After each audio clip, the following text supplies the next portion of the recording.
ಅದಕ್ಕೆ ಅಲ್ಲಿ nursing home ಸಮೇತನೂ ಇದೆ. ಯಾಕಂತ ಹೇಳಿದ್ರೆ ನರ್ಸಿಂಗ್ ಹೋಮು ಶುಚಿತ್ವ ಇರೋಂಥ ಜಾಗದಲ್ಲಿ ನಡೀತಕ್ಕಂಥ ಕೆಲಸ ಆಗಬೇಕು. ಅಲ್ಲೇನಂತ ಹೇಳಿದ್ರೆ ರೋಗಿಗಳು ಸುಮಾರು ಜನ 80 ರಿಂದ 100 ಜನ ರೋಗಿಗಳಿರ್ತಾರೆ. ಅವರಿಗೆ ಯಾವುದೇ ಥರದ ಸುರಕ್ಷತೆ ಆದ್ಯತೆಗಳಿರಲ್ಲ. ಕೆಲಸ ಮಾಡಬೇಕು.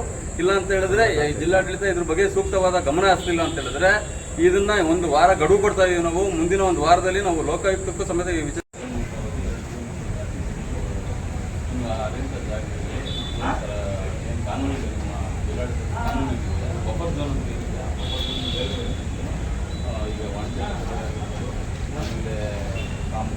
ಕಟ್ಟಡ ಕಾಂಪ್ಲೆಕ್ಸ್ಗಳಾಗಿರ್ಬೋದು, ಆಮೇಲೆ ವಾಣಿಜ್ಯ ಗೃಹ ನಿರ್ಮಾಣ ಮಾಡ್ತಾರೆ. ಆಮೇಲೆ ಇನ್ನೊಂದು ನಮ್ದೇನಂತ ಹೇಳಿದ್ರೆ ಅವರು ಅದಷ್ಟನ್ನು ತೆರವುಗೊಳಿಸಬೇಕು. ಆಮೇಲೆ ಅದನ್ನ ಏನು ಲೈಸೆನ್ಸ್ ಕೊಟ್ಟಿದ್ದಾರೆ ಅದನ್ನ ಈ ಕೂಡಲೇ ಕ್ಯಾನ್ಸಲ್ ಮಾಡಬೇಕು. ಅವರಿಗೆ 20 ಒಳಗಡೆ ಕಟ್ಟಬೇಕು. ಆಮೇಲೆ ಅವರಿಗೆ ಈ ವಿಚಾರದಲ್ಲಿ ಏನು ಏನು ಕಟ್ಕೊಂಡಿದ್ದಾರೆ ಅದಕ್ಕೆ ಕಾನೂನು ಕ್ರಮ ಆಗ್ತದೆ. ಆಮೇಲೆ ಅವರಿಗೆ ಇವಾಗ ಕಂದಾಯ ಇಲಾಖೆಯಿಂದ ಕಂದಾಯ ಏನು ಅವರಿಗೆ ನಿಗದಿ ಮಾಡಿದರೆ ಅವ್ರ ಮೇಲೂ ಕಾನೂನು ಕ್ರಮ ಆಗಬೇಕು. ಜಿಲ್ಲಾಡಳಿತದವರು ಗೊತ್ತಿದ್ರು ಕಣ್ಮುಚ್ಕೊಂಡು ಏನು ಕೊಟ್ಟಿದ್ದಾರೆ ಮಹಾನಗರ ಪಾಲಿಕರು ಅವ್ರ ಮೇಲೂ ಕ್ರಮ ಆಗಬೇಕು. ಈ KBR ಏನು ಕರೆಕ್ಟ್ ಕೊಟ್ಟಿದ್ದಾರೆ ಸರ್ ಅವರಿಗೆ ಈ ಕೂಡಲೇ ಅದನ್ನು ಸ್ಟಾಪ್ ಮಾಡಿಸ್ಬೇಕು. ಅವರು ಈಗ ಏನು ಅಕ್ರಮವಾಗಿ ಕಟ್ಕೊಂಡಿದ್ದಾರೆ ಅವ್ರಿಗೆ ಅಷ್ಟು ಅವ್ರ ಮೇಲೆ ಕಾನೂನು ಕ್ರಮ ಆಗಬೇಕು. ಮತ್ತೇನು ಮನೆಗಳು ಸಣ್ಣ ಸಣ್ಣ ಮನೆಗಳು ಕಟ್ಟಿದ್ದಾರೆ ಸರ್ ಅವರಿಗಿದೆಯಲ್ಲ ಅವರಿಗೆ ಬದಲಿ ವ್ಯವಸ್ಥೆ ಮಾಡಿಕೊಡ್ಬೇಕು. ಆಮೇಲೆ ಅವ್ರಿಗೆ ತೆರವುಗೊಳಿಸುವಂಥ ಕೆಲಸ ಮಾಡಬೇಕು. ಸಾಮಾನ್ಯವಾಗಿ ಸಾರ್ವಜನಿಕರಿಗೆ ಆಮೇಲೆ ಸಣ್ಣ ಸಣ್ಣ ಮನೆ ಕಟ್ಕೊಂಡಿರೋ ಇದಾಗ ಅವ್ರಿಗೆ ಯಾವುದೇ ಥರ ತೊಂದರೆ ಆಗ್ಬೋದು. ಅವ್ರಿಗೆ ಬದಲಿ ನಿವೇಶನಗಳನ್ನು ಕೊಟ್ಟು ಅವ್ರಿಗೆ ತೆರವುಗೊಳಿಸುವಂಥ ಕೆಲಸ ಮಾಡಬೇಕು. ಈ ಮೂಲಕ ಕರ್ನಾಟಕ ರಕ್ಷಣಾ ವೇದಿಕೆ ಸ್ವಾಮಿ ನಾವು ಮನವಿ ಸಲ್ಲಿಸ್ತೀವಿ. ಮಹಾದೇವಿ ವೃತ್ತ ಇದೆ. ಆ ಜಾಗದಲ್ಲಿ ಒಂದು ರಾಜಕಾಲುವೆ ಹರಿಯುತ್ತೆ.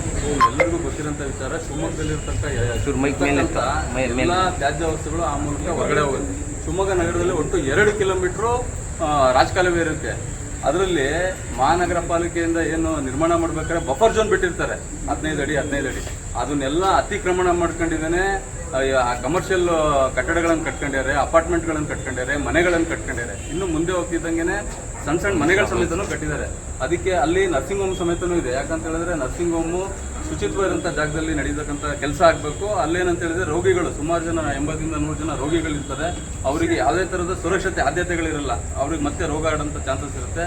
ಇಂಥದ್ದೇನಿದೆ ಇಂಥದ್ದೆಲ್ಲ ಇಟ್ಕೊಂಡಿರಿ ಏನು ಪರ್ಮಿಷನ್ ಕೊಟ್ಟಿದ್ದಾರೆ KBR ಆಗಿರ್ಬೋದು, ಆಮೇಲೆ ಕಂದಾಯ ಇಲಾಖೆಯವರು ಕಂದಾಯ ಏನು ಫಿಕ್ಸೇಷನ್ ಮಾಡಿದ್ದಾರೆ ಆ ವಿಚಾರ ಆಗಿರ್ಬೋದು, ಆಮೇಲೆ ಮಹಾನಗರ ಪಾಲಿಕೆಯಿಂದ ಪರ್ಮಿಷನ್ ಕೊಟ್ಟಿಲ್ಲ ಆಗಿರ್ಬೋದು.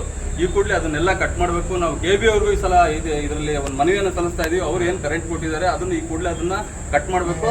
ಆಮೇಲೆ ಅಲ್ಲೇನು ಬಫರ್ ಝೋನ್ ಇರೋ ಜಾಗದಲ್ಲಿ ಕಟ್ಟಡಗಳು ನಿರ್ಮಾಣ ಮಾಡಿದರೆ ಈ ಕೂಡಲೇ ಅದನ್ನು ತೆರವುಗೊಳಿಸುವಂಥ ಕೆಲಸ ಮಾಡಬೇಕು. ಇಲ್ಲ ಅಂತ ಹೇಳಿದ್ರೆ ಜಿಲ್ಲಾಡಳಿತ ಇದ್ರ ಬಗ್ಗೆ ಸೂಕ್ತವಾದ ಗಮನ ಹರಿಸಲಿಲ್ಲ ಅಂತ ಹೇಳಿದ್ರೆ ಇದನ್ನ ಒಂದು ವಾರ ಗಡುವು ಕೊಡ್ತಾ ಇದೀವಿ ನಾವು. ಮುಂದಿನ ಒಂದು ವಾರದಲ್ಲಿ ನಾವು ಲೋಕಾಯುಕ್ತಕ್ಕೂ ಸಮೇತ ಈ ವಿಚಾರದಲ್ಲಿ ಕಂಪ್ಲೇಂಟ್ ಮಾಡ್ತೀವಿ ಅಂತ ಜಿಲ್ಲಾಡಳಿತಕ್ಕೆ ಮತ್ತು ಮಹಾನಗರ ಪಾಲಿಕೆ ಆಮೇಲೆ KBR ಆಗಿರ್ಬೋದು ಇವರು ಎಲ್ಲರಿಗೂ ನಾವು ಮತ್ತೆ ಡಿಸ್ಟ್ರಿಕ್ಟ್ ಹೆಲ್ತ್ ಆಫೀಸ್ ಆಗಿರ್ಬೋದು ಇವರಿಗೂ ಸಮೇತ ಎಲ್ಲರಿಗೂ ನಾವು ಎಚ್ಚರಿಕೆಯನ್ನು ಕೊಡ್ತಾ ಇದ್ದೀವಿ.